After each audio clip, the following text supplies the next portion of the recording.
Hola a todo el mundo, bienvenidas al último directo en el canal de Cuello y Largo, que lo vamos a hacer el especial Gaming Nights. Y bueno, hoy nos acompaña pues un invitado que me hace mucha ilusión porque vamos a hablar de neurociencia y videojuegos.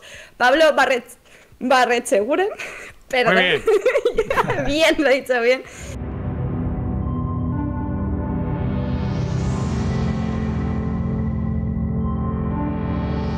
Bienvenido y gracias por acompañarnos. Nos regaló estos libros para que pudiéramos preparar bien esta entrevista. Se llama Neurogamer.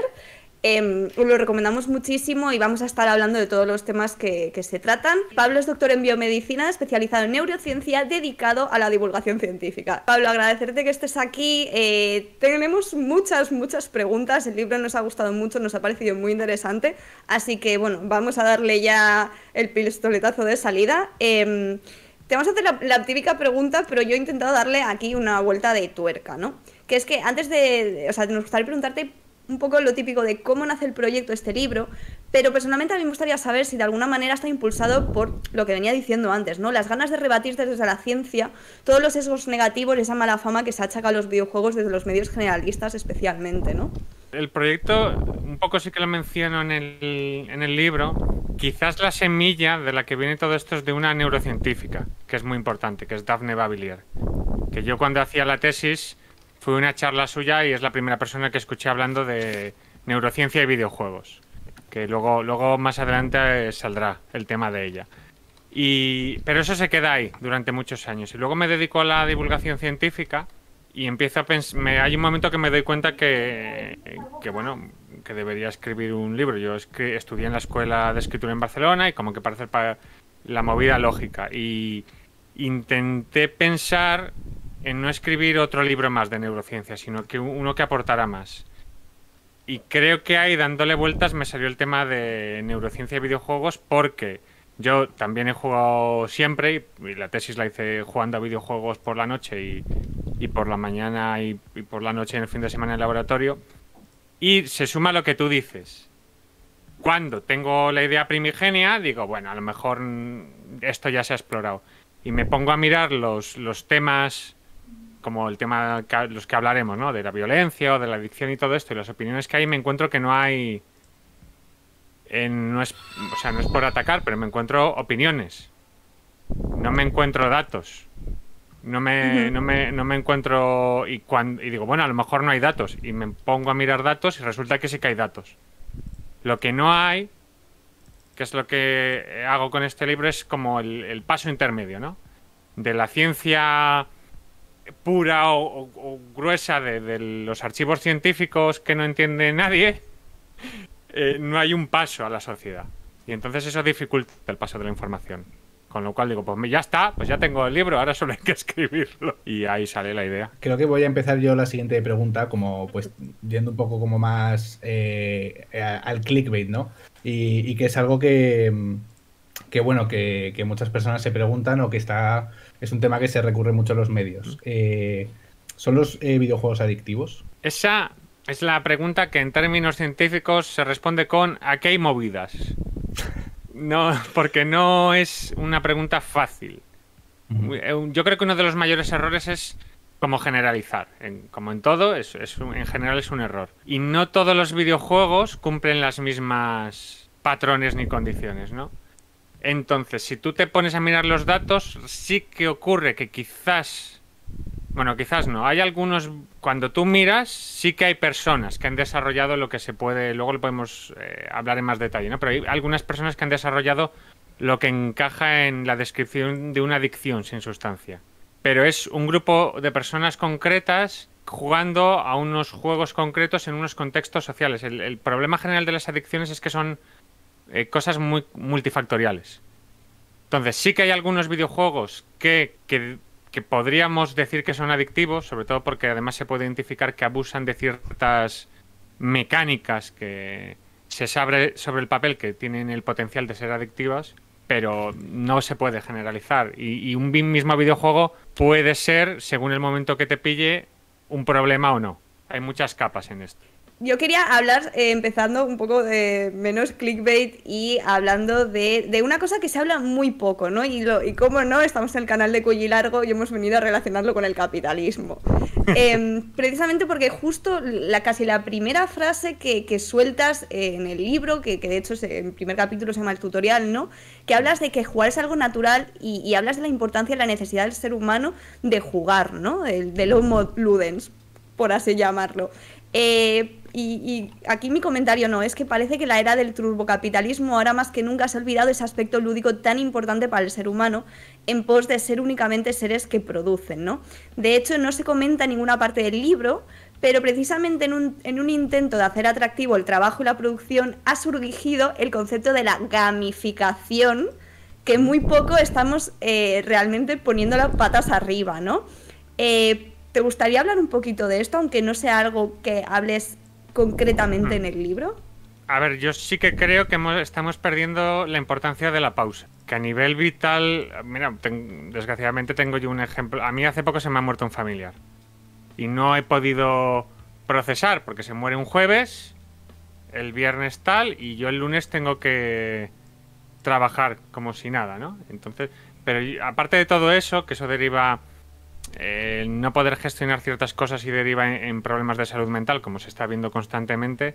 Yo creo que a nivel creativo hay muchas cosas que requieren un horneado, ¿no? Entonces no puedes producir todo rápido, todo rápido, ¿no? Yo ahí creo que estamos perdiendo mucho eso. No necesariamente, o sea, la gamificación es como los superpoderes, ¿no? En los cómics. Se pueden utilizar para el bien o para el mal. Entonces, la gamificación per se no es negativo. Hay muchas cosas que pueden ser muy aburridas de hacer, pero que es positivo para la persona hacerlo. Por ejemplo, en el libro creo que luego tocaremos el tema de la rehabilitación. Sí. Y entonces ahí la gamificación puede ser muy positiva, porque una rehabilitación es muy pesada y hacerlo más divertido está bien. Jugar nosotros en parte jugamos porque es un método de aprendizaje. Muchos de los juegos hay una lección detrás. Entonces eso está bien. El problema es querer que todo, digamos, exprimir hasta la última gota de gamifica y rinde en todo, ¿no? Quizás el problema no es gamificar, sino que todo se gamifique en búsqueda de resultados y ya, ¿no? No simplemente por jugar. Claro, supongo que es un poco complicado dentro del capitalismo poder entender que la gamificación en sí no tiene nada de malo. ¿Me explico? O sea, es como bastante difícil separarlo cuando ahora mismo vivimos en este modelo de producción, ¿no? Claro, sí, efectivamente. O sea, quizás no, la idea ahora es lo que tú estás diciendo de... Puedes utilizar la gamificación sin la necesidad de utilizarla para que eso te generes un incremento de producción. Puedes hacerla simplemente para que sea más disfrutable la tarea. Y ese puede ser el objetivo. El objetivo de que gamifiquemos esto no es que produzcamos más, sino que, por ejemplo, que la gente produzca más cómodamente. O sea, lo puedes aplicar a muchas cosas. Pues vamos a pasar al tema de la violencia. Por supuesto, con calma, con datos, relajados. Lo digo porque es un tema que enseguida todo el mundo pues se exalta, se enerva. Entendemos por qué, pero vamos a hablarlo con propiedad, ¿no? Si quieres, Juanma, pasar a la siguiente pregunta. Sí. Bueno, decíamos, en el libro tratas, ¿no?, como la violencia se relaciona con los videojuegos, hablas de muchos aspectos interesantes que desmienten como todas estas percepciones que tenemos la población en general acerca de esta forma de entretenimiento. En primer lugar, dices que neurológicamente hablando no hay tanta diferencia entre ver a alguien haciendo una acción y hacerla nosotros mismos, ¿no? ¿Puedes explicar un poco más o expandirlo? Sí, eso es muy interesante. Hay en educación sale mucho el tema de las neuronas espejo. Que lo más correcto es hablar de neuronas con propiedades espejo. Cuando se habla de estas neuronas, hay neuronas que se activan. Tanto, por ejemplo, si yo veo a alguien abriendo y cerrando el puño, como si yo lo hago, ¿vale? Entonces, eso es muy paradójico, porque en teoría, cuando esto se descubrió, al Giacomo le petó la cabeza al italiano este. Digo, ¿cómo? Aquí tengo el Nobel. Porque... en teoría, tú esperarías, las neuronas que se activan cuando haces un movimiento, una acción, son neuronas motoras. Entonces, vale, son las neuronas de moverse. Entonces, lo paradójico es que hay neuronas que tú cuando ves hacer esa acción, aunque tú estés quieto, también se activan. Entonces dices, ¿por qué se activan unas neuronas que son de moverse? aunque yo esté viendo a alguien moverse de esa forma, ¿no? Entonces eso ha llevado a estudios que muchos años después de muchos doctorandos sufriendo han sacado que tenemos algunas redes neuronales de neuronas espejo que lo que hacen, estas neuronas se cree que son para intuir la motivación de las acciones, digamos, para comprender. Sería toda esta red de neuronas espejos. Entonces, en cierto modo, tú cuando ves una acción, ves a alguien hacer una acción, tu cerebro lo reproduce o activa algunas rutas neuronales parecidas. Pero esto es un poco como ver un campo de trigo y ver una mesa tú estás haciendo pan y tienes unas espigas de trigo porque estás haciendo una foto de Instagram y decir, son lo mismo porque en ambas fotos hay espigas de trigo. Vale, hay 3 espigas en común, pero una es un campo de trigo con un montón de cosas y otra es un sitio que estás haciendo pan y hay algo de trigo.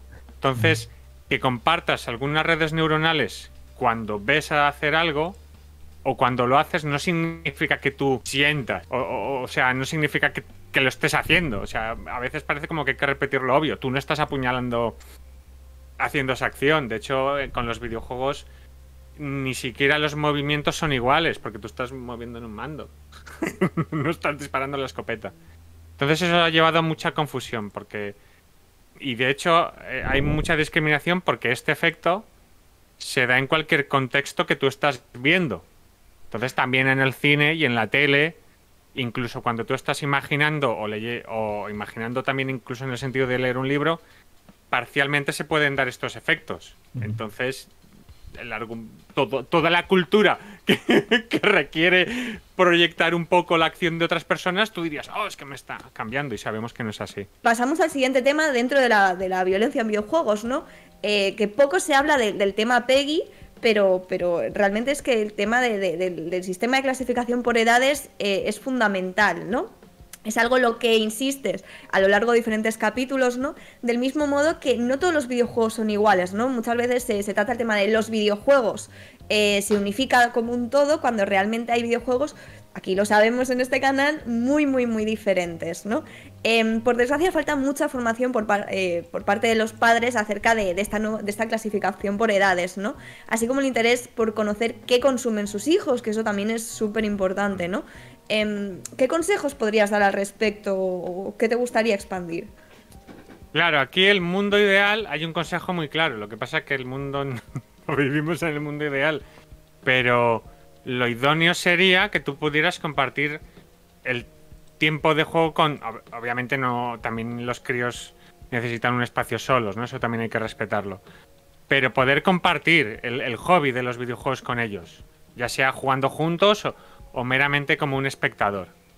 Eso es una de las mayores recomendaciones recurrentes que salen cuando lees la biografía científica. Por ejemplo, sale mucho en el contexto de utilizar los videojuegos como herramienta educativa. Pues hay videojuegos, si los seleccionas bien, hay videojuegos que pueden dar a conversaciones muy interesantes. Pero claro, tú tienes que estar para guiar a tu vástago, ¿no? A tu hija o a tu hijo y decirle, ¿te has fijado en esto? Tal. Eso sería lo mejor. Del mismo modo, esto que estás jugando, ¿no crees que es a lo mejor excesivamente violento? O este tipo de debates. Si no se puede hacer eso, y yo por eso en el libro hice mucho énfasis en cosas como el PEGI, porque intenté tener en mente también la gente que es muy ajena y que no va a tener tiempo porque trabajas de 8 de la mañana a 8 de la noche, ¿no? Entonces, al menos mírate el PEGI, mírate la etiquetita. Si no lo ves, es que es tan fácil como Google. ¿Para qué edad es este juego? Y eso ya te da una idea. Y eso, si te lees que son 2 páginas, pues a lo mejor hay mucho alarmismo y con esa información ya puedes ir tirando un poco. Luego hay un montón en el libro pongo algunos ejemplos, pero hay muchas plataformas que hacen buena divulgación de esto. Pero empieza al menos, empieza fijándote. Un tema interesante que hablas, ¿no?, es de la insensibilización a la violencia. Repito, insensibilización. Y los estudios al respecto que comentas en el mismo capítulo, ¿no? Recalcando aquí que la insensibilización en ningún momento se traduce en una conducta violenta en la vida real. como nos han querido vender los medios generalistas hasta la fecha. ¿Podrías hablar un poquito, podrías explicar a la audiencia en qué consiste la insensibilización, que no es lo mismo que la incitación a la violencia, sí. Efectivamente?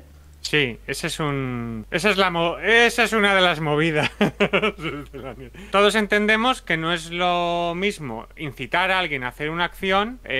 Imaginémonos que, bueno, apuñalar a alguien. Es algo que la mayor parte de las personas, de los homínidos, de las personas, encontramos desagradable. No es una acción que queramos realizar. Pero no es lo mismo que nosotros nos insensibilicen a ver ese tipo de acciones y que nos generen menor respuesta emocional negativa, ¿vale? Que nos empiece a resultar algo neutro, ¿no? Como imaginemos un sitio, una exageración, pero un sitio muy chungo, de un barrio muy chungo y ya, han vuelto a rajar a alguien en el barrio, ¿no? Yo si ocurriera donde yo vivo me sorprendería mucho, pero si convivo y me creo en un sitio muy violento, a lo mejor me insensibilizo a eso. No tengo una respuesta tan acentuada negativa, ya convivo con eso. No quiere decir que me parezca bien, simplemente que no me genera esa repulsa automática. Eso es muy diferente a que me empezara a generar un comportamiento de hostia, pues voy a empezar a apuñalar a gente, ¿no? Ese es un matiz muy importante. Los estudios de insensibilización a la violencia, que hay muchos, vienen y se hacen en contextos de violencia real muy grave. Estamos hablando de escenarios de guerra o de situaciones de maltrato o de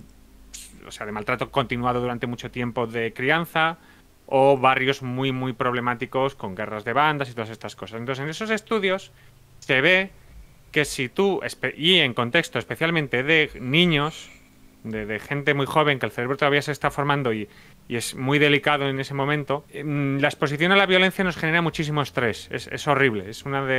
Y el estrés es muy malo a nivel de salud y especialmente en un cerebro en desarrollo.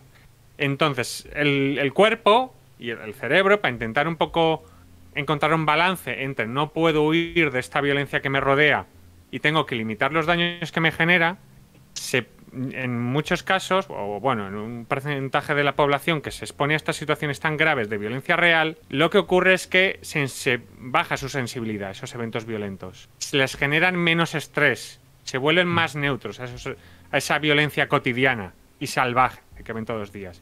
Porque si se estuvieran estresando a los niveles naturales todo el rato, no pueden sobrevivir. Colapsan de estrés. Entonces, eso es una cosa que sí que se ha visto que ocurre. Entonces, eso se ha estudiado en contextos de violencia muy real y muy grave, se ha visto, si tú ver violencia ficticia, te podría, ¿no? Digamos, generar el mismo efecto. Porque en el fondo no, pero aparentemente es igualmente ver violencia. Entonces, el problema que ha habido es que hace décadas hubo, esto en el libro lo menciono un poco, pero la ciencia a veces también tiene sus sesgos y se va puliendo, ¿no? Esto también es importante. Entonces, con los estudios preliminares, bueno, no preliminares, porque se sacaron hace décadas, no estaba muy claro si los videojuegos, o también ha habido este debate a veces con películas, ¿no? Podían generar una cierta insensibilización. La realidad es que en la última década, que ahora las técnicas son mejores, y un poco también, yo en varios estudios sí que mencionan como que había un cierto sesgo. Y si eliminas todo eso, ahora te sale que jugar a videojuegos violentos no genera insensibilización. Yo, por ejemplo, hay un estudio que salió a mediados de este año, que como ya había salido el libro no está, que es que directamente actualizaban una técnica, que revisaban los datos y decían literalmente, si usas esta técnica bien, no te sale insensibilización. Y como eso, hay muchos datos.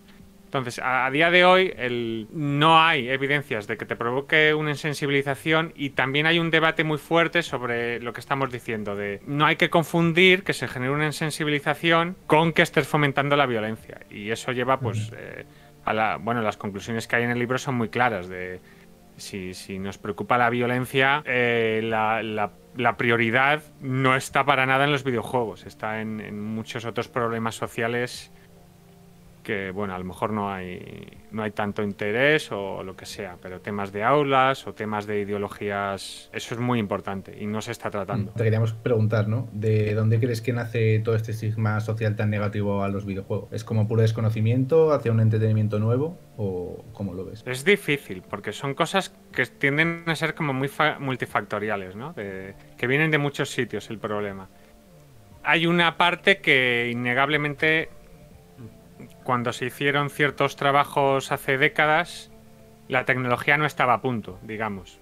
O sea, tú ahora, tengas o no un sesgo, si tú haces un escáner cerebral, que ahora lo puedes hacer y ver en directo cómo reacciona el cerebro, porque lo que haces, por ejemplo, en muchos estudios de violencia es ver si se activan, ¿no?, ciertas partes de violencia en el cerebro o no. Pues tú ahora no hay... Tenemos una precisión muy buena, entonces incluso aunque hubiera sesgos, no te van a influir porque es que el resultado es transparente.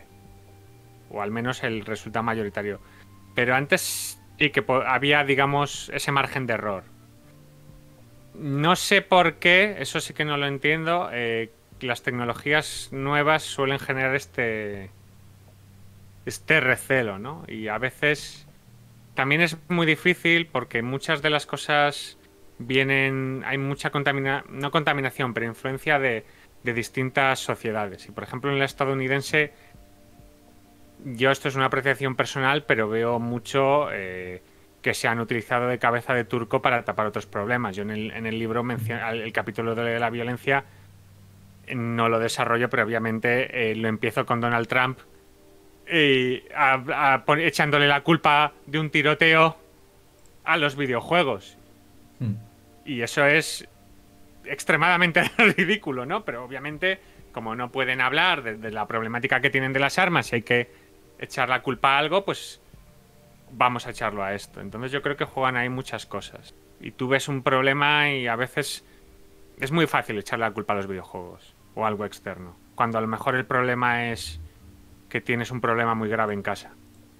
Sí, en este mismo sentido iba el siguiente tema, ¿no? Que es que otro cosa interesante a recalcar es que, tal y como dicen en el libro, y aquí cito textualmente, ¿no?, la idea de que los videojuegos violentos o no tienen un impacto o tienen un impacto mínimo en el desarrollo de estos problemas y que otros factores como la biología o el ambiente familiar son elementos mucho más cruciales a la hora de producir el desarrollo de personalidades agresivas y antisociales, me parece clave y un buen resumen de todo el tema con respecto a esta relación que realmente se intenta establecer entre la violencia y videojuegos, ¿no? ¿Hay algo que quisieras añadir al respecto?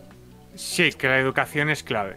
Yo cuando estaba acabando este libro, no entro ahí, pero yo estaba guionizando, hay un programa de divulgación científica, que es el Cazador de Cerebros, y yo guionicé un programa que era Las raíces de la violencia, y hablé con un experto en estos temas que es Antonio Andrés Puello.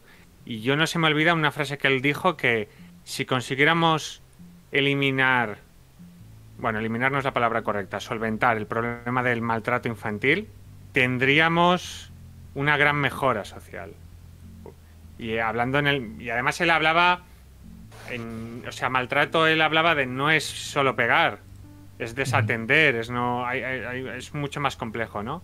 Es que eso es muy clave, todas esas cosas, el tema de educación, de los valores, de no educar en el odio, él, por ejemplo, hablaba de, claro, las ideologías que legitiman agredir a determinados colectivos, mucho cuidado con eso, porque legitiman el uso de violencia hacia ciertas personas. Entonces eso es muy...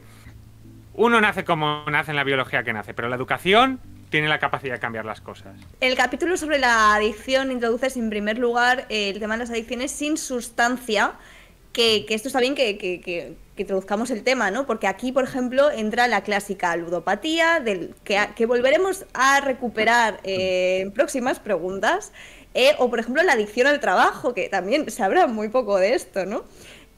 Para pasar a hablar de lo que la OMS define desde hace unos 4 años como el trastorno por videojuegos, que de hecho me acuerdo en su momento que cuando salió estábamos todos que saltábamos a la yugular del anuncio de la OMS, ¿no?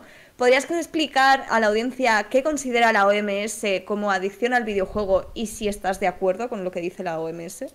Hombre, a ver, no, no soy yo quien para contradecir a la OMS. Eso también, claro, como científico me parece muy importante, ¿no? Ahora estamos muy acostumbrados en Twitter, pero a veces hay que tenerlos hablando en plata muy gordos para creerte tú más potente o que sabe más, porque o sea, hay datos. Estas autoridades se pueden equivocar más o menos, pero hay profesionales muy buenos y normalmente trabajan con una base. O sea, que a lo mejor los matices. Entonces yo más o menos... Perdona aquí un inciso, que ¿Sí? decir, has hablado previamente de que evidentemente los científicos están sesgados y por eso también Sí. pues muchos resultados y tal van variando conforme el tiempo. No sé si aquí me estoy confundiendo, pero quiero decir, No, la va bien. OMS no tiene historial por ejemplo, considerar la transexualidad como una enfermedad. Ya. ¿Es posible? Muy buena crítica. Completamente toda la hago un razón. poco, lo digo no porque me apetezca meterme con la OMS, o sea, sino que Sí. por también dar un poco de contexto. Sí, evidentemente, eso es muy importante. Sí, lo que has dicho. Nada en ciencia, aunque a veces ocurre, pero en teoría no hay dogmas. Entonces, la regla es el dato. Pero luego, pues las autoridades o las instituciones, pues a veces hay grises y bueno, o no tan grises y siempre, pues bueno, son personas que hay detrás. Eh, entonces sí, tienes razón, en el sentido de que siempre hay que andar un poco con ojo. El ¿Por qué yo he reaccionado como tan a la defensiva ahora con lo de la OMS? Eh, porque porque cuando yo he mirado los datos por separado, porque la OMS, fuera de la OMS, coincide mucho. En este caso, o sea, el mensaje de la OMS encaja muy bien con la evidencia externa que hay, publicada por un montón de instituciones y laboratorios. Entonces ahí yo estoy más tranquilo, en el sentido de, ok, estoy de acuerdo con la OMS, ¿no? Cuando yo... Pero sí, ahí tienes razón, ¿eh? No quiere decir que no se puedan equivocar. También sí que a lo mejor reacciona un poco así porque son sitios muy potentes.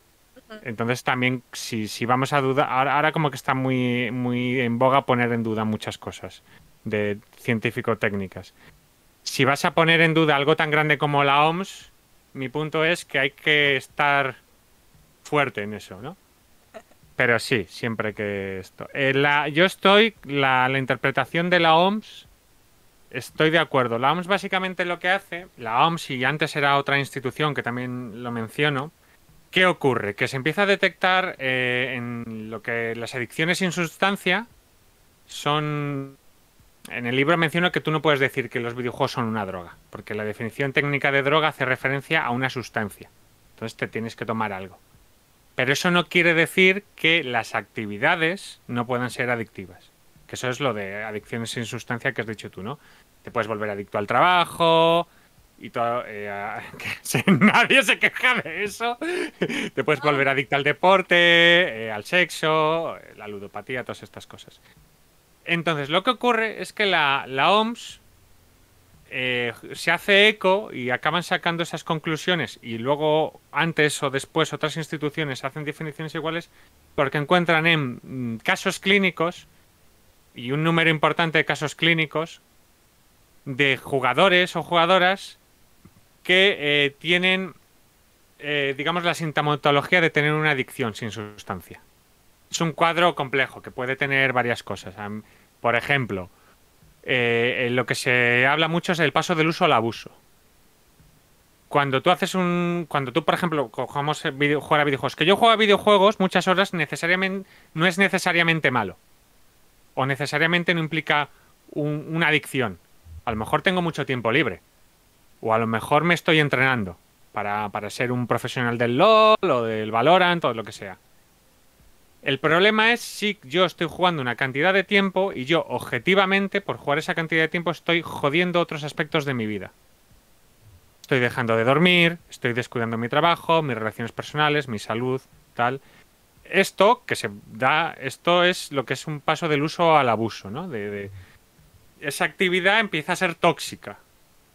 Pero además se empieza a ver también hay otros cambios de comportamiento. Por ejemplo, jugar, que esto como jugador del LOL a veces ocurre.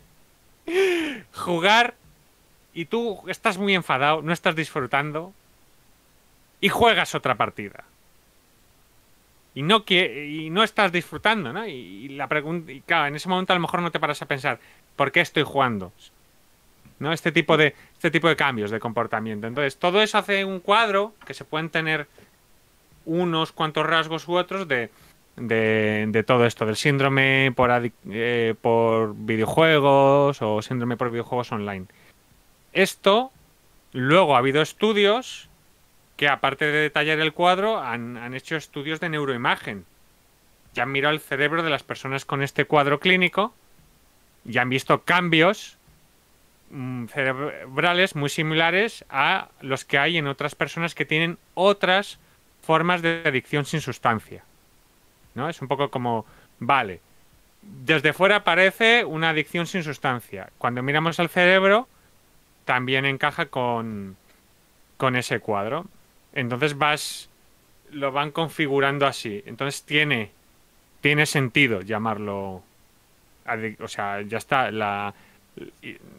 los datos nos lo señalan, lo ves, y además esto es muy importante en ciencia, hay un mecanismo que explicaría en parte por qué esto puede ocurrir, porque los videojuegos pueden ser adictivos, que es todo lo que hablo en el libro de la caja de Skinner. Hay una serie de herramientas. Iremos a continuación. Vale, entonces paramos. A continuación, lo paramos aquí. Juanma, siguiente pregunta. Sí, nada, yo también quería decir lo del LOL, que me parece como muy harto, porque a mí también me pasaba que jugaba al LOL y de repente pues te enfadas en una partida y o vuelves a jugar o te da el venazo y dices, vale, lo desinstaló y lo tiro a la papelera de reciclaje, pero que un videojuego te pueda generar como esa sensación de enfadarte a fuego y seguir jugando, me parece como, no sé, algo muy harto que no sé en el futuro cómo se verá, pero me da un poco de cosa, pero bueno. Sí, seguimos. En la página 113 hablas de este experimento, ¿no?, que hacen con el LOL y pues se habla sobre el tema del autocontrol, hablas también de la relación entre adicción y patologías psicológicas como la ansiedad, la depresión o la hiperactividad, que son aspectos que casi siempre se obvian cuando se habla de adicción a videojuegos. ¿Puedes expandir un poco más esto? Pues, a ver, la parte de todos los estudios de autocontrol y de jugar, ¿no? Lo que dices en la página 113 son unos estudios. A mí me gusta mucho este estudio, porque es un estudio que ven. A mí me preguntan mucho con el tema de este libro. Vale, entonces, ¿cuántas horas tengo que hacer jugar a mi hijo? ¿No? Hay un consumo seguro. Y este estudio es uno de los estudios que te enseña que no hay un mínimo de horas correcto y un máximo malo y viceversa, ¿no? Porque ven que hay distintos perfiles de jugadores. Entonces hay jugadores que juegan muchas horas y no tienen un cuadro que sería una adicción sin sustancia, no desarrollan ese cuadro y simplemente juegan muchas horas pues porque quieren ser oro 5 en el LOL o porque están y tienen el tiempo para hacerlo. Yo cuando empecé en la universidad, yo jugaba un videojuego que era el Neverwinter Nights. Y algunos frikis muy super frikis generaron un servidor que era el mundo de rol de las crónicas de la Dragonlance. Entonces yo todas las noches roleaba. Y yo jugaba un montón de horas. Pero ¿qué ocurría? Yo por la mañana, yo iba a la universidad por las tardes. Entonces yo me podía permitir estar hasta tarde por la noche jugando, ¿no? Entonces en este estudio ven que no son las horas lo importante es lo que hablábamos, ¿no? De si te está alterando otras cosas.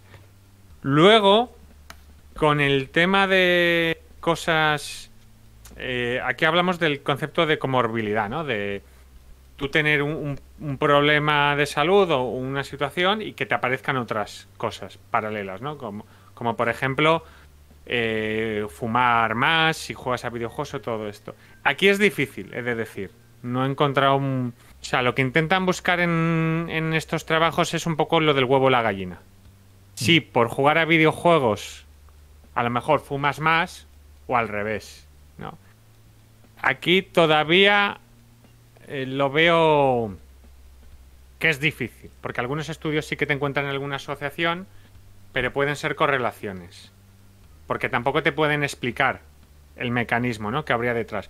O tú podrías decir, mira, esta persona, de nuevo, las adicciones es muy multifactorial. Esta persona lo que le ocurre es que está reventado mentalmente, entonces juega al LOL y también fuma porque está muy estresado o bebe. Entonces es difícil. Otro tema es, no sé si queréis hablar, es el tema del sueño. Que ahí sí que hay una explicación, o perder horas de sueño por jugar a videojuegos. Ahí sí que hay trabajos y una posible explicación neurocientífica de una relación, pero con otras cosas todavía está verde. Pero bueno, vamos a cambiar un poco el mood porque queremos acabar positivas, queremos acabar en plan, los videojuegos molan y hay más partes positivas que negativas, sin dejar la autocrítica, como estamos haciendo ahora. En el penúltimo capítulo hablas precisamente de los posibles efectos positivos de los videojuegos en el cerebro. Hablas sobre cómo algunos estudios confirman que pueden mejorar la memoria de trabajo, aunque de momento estamos hablando de cantidades ínfimas, ¿no? Y sobre todo cómo estas mejoras cambian según el cerebro. Hablas, por ejemplo, de la memoria, hablas del ojo vago, hablas de los exergames. Yo no sabía que se llamaban así. Exergames son los videojuegos en los que te mueves, ¿no? Por ejemplo, el Just Dance, para aclararlo a la audiencia, ¿no? Que me parece probablemente, pues eso, el tema que me parece más interesante, ¿no? ¿Hay alguno concreto de caso que quieras hablar de este capítulo, de los que hemos nombrado, por ejemplo? A mí hay dos cosas que me flipan muy rápidamente, aunque no son videojuegos disponibles, todo el tema del ojo vago. Los resultados que hizo la Daphne Bavillier, esta que yo vi, la neurocientífica, cuando hacía la tesis hace ahora casi 10 años.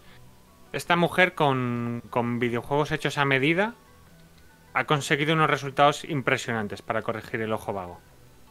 Entonces, eso demuestra que tiene mucho potencial, pero a mí aún me hace más gracia, me resulta más simpático, me gusta mucho más el tema de los exergames, porque se plantean como ayuda a la rehabilitación y hablan un poco es lo que utilizar la gamificación para el bien, ¿no? Lo que comentábamos de, por ejemplo, no es en los trabajos que han hecho, no lo plantean como un sustituto a la rehabilitación, pero sí como un apoyo. Gente que tiene que hacer determinados movimientos todos los días y les duele, no se encuentran bien, están cansados. Gente, también hay algún estudio con rehabilitación en un sentido amplio, por ejemplo, gente que tenga fibromialgia, que tenga enfermedades crónicas, ¿no? Y que les venga bien hacer ejercicio para tener mejor musculatura y mejor cuerpo a nivel físico, pero realmente les cueste, ¿no?, hacer todo esto. Entonces, se ha visto que, mira, si tú le pones a hacer X movimientos sin más y le pones una hoja de papel con la tabla de ejercicios, no lo hacen o les cuesta mucho más, pero les pones el videojuego, les das unas indicaciones, se lo pasan mejor y objetivamente hacen más rehabilitación. Es decir, aumenta... hay menos gente que deja la rehabilitación a mitad y su sensación general es mucho más positiva. Entonces, es un ejemplo de cómo se pueden utilizar para el bien. Bien, para el bien.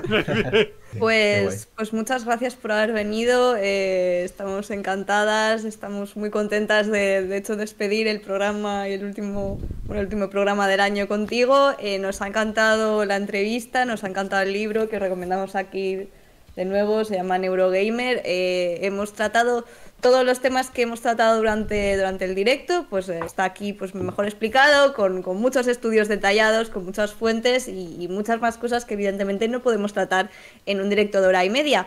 Además, sí que si os interesa, pues aquí os lo recomendamos mucho. Os agradecemos a todas que hayáis estado aquí en el directo, pues colaborando, haciendo preguntas, dando vuestras opiniones, compartiendo también vuestras experiencias, incluso las más duras. Y nada, pues por mi parte, gracias Juanma por estar aquí, nos despedimos. Pues nada, felices fiestas a todas, descansad mucho, es lo importante, descansad mucho, cuidaos mucho y nada, nos vemos en enero, ya diremos fecha de cuando volvemos. Ahí está. Yes. Adeu. Chao. Chao.